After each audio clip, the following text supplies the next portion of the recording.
Bab 729. Benar sekali, Paula berkata dengan kesal. Daniel itu arogan sekali. Sebelumnya, mengganggu kita di Taman Luke Hills, lalu merebut Duke Louis di bandara. Sekarang malah mempersulit lagi. Orang itu menyampaikan perintah dari Tuan Besar, bukan Presdir Daniel. Tuan Besar, ada rasa kebencian di dalam hati Tracy ketika mendengar panggilan ini. Ingin aku minta maaf secara langsung? Oke. Nanti aku ke sana. Hah, Naomi dan Paula tercengang. Tracy langsung berjalan ke lantai atas. Ia memerintah tanpa menoleh kepala.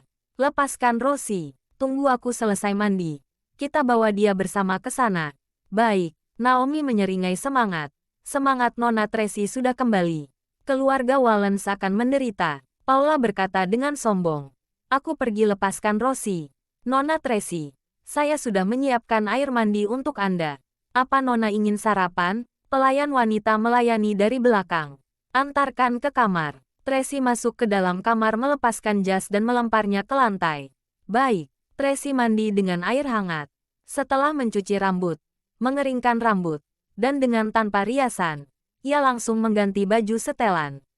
Kemudian, ia keluar villa sambil membawa Rosie yang sudah dikurung selama 3 hari. Sejak Rosie menyentuh darah Daniel di Taman Luke Hills dan kehilangan kendali, ia diberi obat oleh Tracy dan dikurung di dalam sangkar untuk dijinakkan. Awalnya, Tracy berencana mengurungnya beberapa hari lagi. Ketika mengetahui Tuan Besar keluarga Wallens kemari memamerkan kekuasaannya, sekarang juga ia akan membawa Rosie ke rumah mereka. Ia ingin melihat seberapa hebat Tuan Besar itu, mengurus segalanya dan sekarang ingin mengurusi binatang peliharaan orang lain. Di saat bersamaan, Daniel menyetir mobil Pagani pulang ke rumah. Ryan, Thomas dan yang lainnya bergegas maju menyambutnya. Tuan Daniel, mobil siapa ini?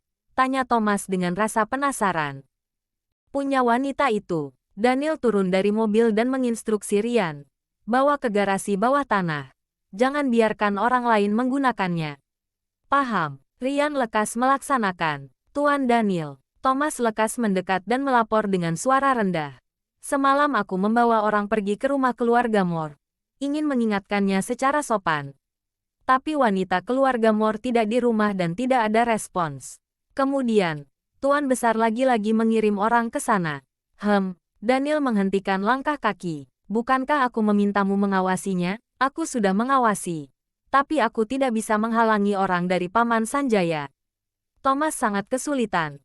Semalam aku ingin melapor padamu, tapi Anda tidak pulang. Untuk apa mereka ke sana? Tanya Daniel dengan suara rendah. Dengar-dengar, meminta mereka lekas mengatasi masalah Lang itu dan juga.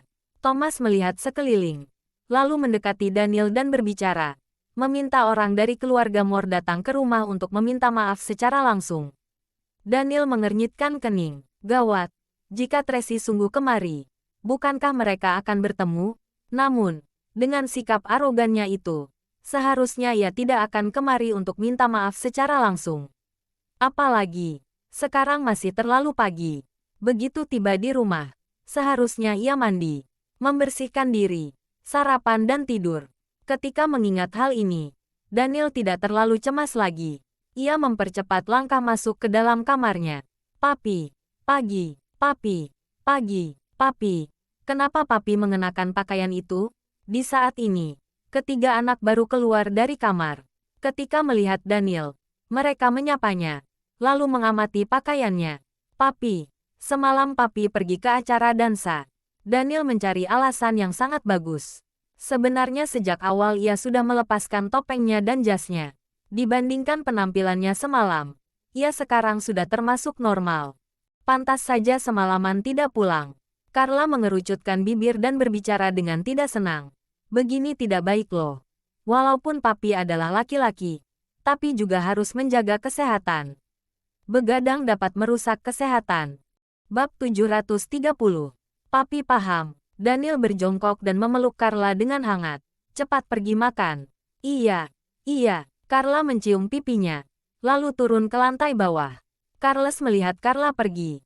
Lalu ia mendekati Daniel dan bertanya dengan suara rendah. Papi, apa papi kencan dengan wanita? Daniel lekas menutup mulut Carles. Ia menoleh kepala melihat Carla. Apa ia sudah pergi menjauh? Topik ini boleh dibicarakan dengan putranya, tapi tidak boleh sampai terdengar oleh putrinya. Setelah Carla tiba di lantai bawah, Daniel baru melepaskan tangannya. Ia membelai kepala kecil Carlos dengan lembut dan menegurnya dengan suara rendah. Bocah busuk. Hal sembarangan apa yang kamu pikirkan setiap hari? Memangnya tebakanku salah? Carlos mengernyitkan kening dan tersenyum menyeringai. Beberapa hari ini Papi tampak berubah. Tatapan mata Papi berubah menjadi lebih hidup dan kadang suka tersenyum. Selain itu, Papi yang biasanya setiap hari pulang ke rumah selama 2 tahun ini, mulai tidak pulang lagi. Jika tidak kencan dengan wanita, maka lebih aneh. Anak kecil paham apa sih? Daniel mengusap kepalanya. Aduh, Papi jangan mengacak-acak rambutku. Carlos mendorong tangannya dan berbicara dengan tak senang. Bukankah wajar berkencan dengan wanita? Kenapa harus disembunyikan? Hah, Daniel baru saja ingin bicara. Tetapi ia bertemu dengan tatapan marah Carlos. Carlos, cepat turun makan. Tuan besar berteriak dari lantai bawah. Iya, Carlos lekas menjawab. Papi, aku turun dulu. Pergilah. Daniel menepuk-nepuk pantatnya dan melihatnya pergi. Kemudian ia menoleh, menarik tangan Carlos. Tapi Carlos malah menghindari Daniel dan dengan dingin menyeka tangannya. Lalu ia langsung menuju ke lantai bawah. Daniel mengernyitkan kening ketika melihat sosok punggung Carlos. Carlos lebih dewasa daripada Carlos dan Carla. Ia lebih paham. Ia selalu menunggu Mami kembali dan berharap Daniel juga sama sepertinya. Ia tidak berharap siapapun dapat menggantikan posisi maminya. Daniel sangat ingin memberitahunya bahwa sebenarnya ia sedang berkencan dengan mami mereka. Tapi untuk saat ini, ia tidak bisa mengatakannya. Sudahlah, selesaikan masalah di depan mata dulu. Daniel kembali ke kamar dan mandi. Ketika ia berada di kamar mandi, terdengar suara gedoran pintu dari luar. Di saat bersamaan, terdengar suara teriakan Rian yang cemas. Tuan Daniel, Tuan Daniel. Daniel tahu ada hal darurat. Dengan kepala masih bersampo, ia langsung mengenakan jubah mandi dan berjalan keluar. Kenapa? Rian lekas masuk dan melapor dengan panik. Nona Tracy datang. Apa? Daniel sangat terkejut. Tetapi reaksinya sangat cepat. Cepat halangi mereka. Jangan sampai kakek dan anak-anak melihatnya. Aku akan turun setelah ganti baju. Baik. Rian lekas berlari ke bawah. Daniel membersihkan tubuhnya secepat kilat. Sedangkan di lantai bawah sudah terdengar suara kicauan elang dan jeritan ketakutan anak-anak. Daniel memejamkan mata. Kehilangan kata-kata. Wanita sialan ini tampaknya benar-benar hilang ingatan. Bisa-bisanya membawa elang datang untuk mengganggunya. Bahkan menakuti anaknya sendiri. Di lantai bawah, Carlos mengernyitkan kening. Walaupun ia takut, tetapi ia tetap berusaha tangguh. Carlos dan Carla ketakutan hingga wajah mereka memucat. Mereka lekas masuk ke dalam pelukan Tuan Besar. Tuan Besar bergegas melindungi mereka dan berseru dengan marah. Apa yang terjadi? Tuan Besar, orang dari Villa Bukit Sisi Utara kemari. Katanya ingin meminta maaf secara langsung. Seorang pengawal datang melapor. Kurang ajar. Urat biru di wajah Tuan Besar menonjol keluar. Minta maaf dengan membawa elang? Jelas-jelas mereka sengaja memprovokasi. Iya, pengawal menundukkan kepala ketakutan. Pergi, bunuh elang itu. Tuan Besar menepuk meja sambil memberi perintah. Ini, pengawal agak ragu. Rian dan Thomas menghalangi di luar. Tidak membiarkan mereka mengurus hal ini. Jelas sekali. Tuan Daniel tidak ingin mereka ikut campur dalam masalah ini. Tetapi di sisi lain, Tuan Besar juga memberi perintah. Mereka benar-benar dalam posisi sulit. Bab 731. Kenapa kalian berani padaku? Amarah Tuan Besar berkobar-kobar. Bukan, pengawal itu menundukkan kepala dengan panik. Sekarang juga dilaksanakan. Setelah berbicara, beberapa pengawal itu pergi mengambil pistol. Di luar, Rian membawa Hartono dan beberapa pengawal lain menahan mobil Tracy di luar gerbang besi. Tidak membiarkan mereka masuk. Pengawal wanita di mobil berteriak dengan arogan.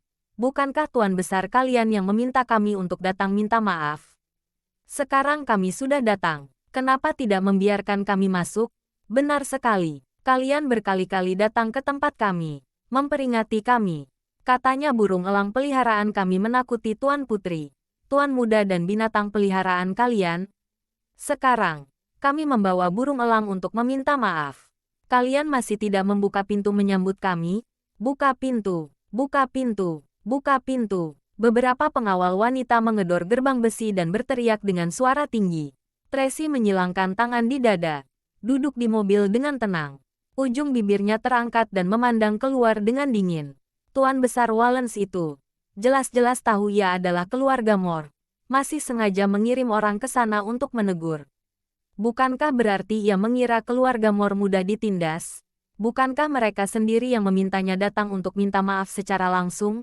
Sekarang ia sudah datang. Ia ingin melihat bagaimana keluarga Wallace menghadapi masalah ini. Kalian seperti ini. Tidak terlihat ingin datang meminta maaf.